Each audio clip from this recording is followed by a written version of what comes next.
वैसे तो अजय देवगन और यश चोपड़ा के बीच में 36 का आंकड़ा रहा है। दोनों अपनी दिवाली पर आने वाली फिल्में जब तक है जान और सन ऑफ सरदार के लिए कोर्ट तक का दरवाजा खटखटा चुके हैं, बिकॉज दोनों मार्केट मैनिपुलेशन से परेशान थे। बहरहाल वो मामला यश चोपड़ा की मौत के बाद खत्म हो गया, लेकिन दोनों के बीच में काफी कहासुनी हो चुकी थी। अब आदित्य चोपड़ा ने नए सरी से स्टार्ट किया और जब यशराज बैनर के 50 साल पूरे हुए तब उन्होंने अजय देवगन को अप्रोच किया, दोस्ती का हाथ बढ़ाया और मूवी प्लान की सुपर हीरो वाली, जहां पर अजय देवगन को ऑफर किया गया सुपर विलेन का रोल, जो कि अब तक का सबसे महंगा रोल होने वाला था। मूवी करीब 80 करोड़ रुपीस तो वीएफएक्स में खर्च कर रही थी और मूवी का टोटल बजट बताया जा रहा था 180 करोड़ रुपए, जो कि उस टाइम के हिसाब से बहुत हैवी बजट था।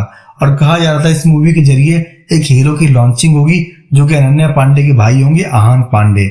बहुत बड़े लेवल का प्रोजेक्ट था। इसको डायरेक्ट करने वाले थे शिव रवेल। अजय देवगन ने वर्बल तौर पर कहा जाता है इस रोल के लिए हामी भर दी थी, बिकॉज अजय को फीस बहुत तगड़ी मिल रही थी। प्लस अजय पहली बार सुपर विलन के अवतार में नजर आते, यानी फ्लाइंग करते हुए, उड़ते हुए और हीरो को धूल चटाते हुए। और मूवी का जो वीएफएक्स है हॉलीवुड लेवल का होने वाला था, बिकॉज यशराज जब किसी मूवी पर पैसा लगाता है तब उसकी ब्रांडिंग प्रोडक्शन बहुत हाई रिच लेवल की रखता है। तो ये देखते हुए अजय देवगन ने हाँ कर दी थी, लेकिन बाद में मामले में पेच आ गया। अजय देवगन अपनी आने वाली मूवी में बिजी हो गए। उनकी भोला आ रही थी, दृश्यम आ रही थी, मैदान आ रही है, प्लस आने वाली मूवी सिंघम है, गोलमाल है, यानी अजय टोटली डेट को लेकर मामले फंस गए।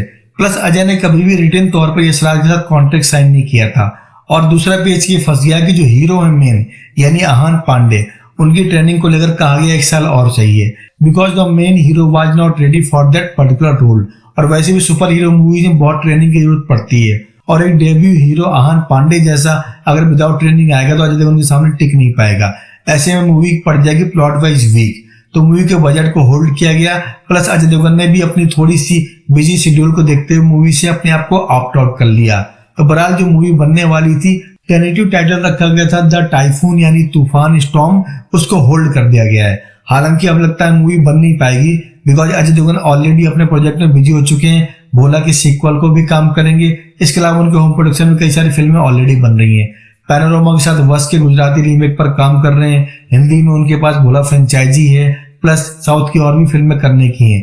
इस तरह से बहुत सारे पाइपलाइन पर प्रोजेक्ट उनके पास, और यशराज के साथ काम करने के लिए अजय देवगन कोई खासे एक्साइटेड लगते भी नहीं है। तो लगता है जो टाइफून था, जो टोर्नेडो था, जो तूफान था, वो लगता है होल्ड हो चुका है। और बॉक्स ऑफिस पर अजय देवगन का जो विलन का अवतार था, उसका टाइफून यानी तूफान अब देखने को नहीं मिलेगा। इस बात के लिए फैंस काफी नाराज हो सकते हैं। देखते हैं ये प्रोजेक्ट आगे सेल होता है या फिर रिवाइव। दोस्तों, चैनल पहली बार आए हैं तो सब्सक्राइब कर दीजिए, वीडियो को लाइक कर दीजिए और कमेंट करके बताइए इस मूवी को लेकर आपका एक्साइटमेंट लेवल किस हद तक है।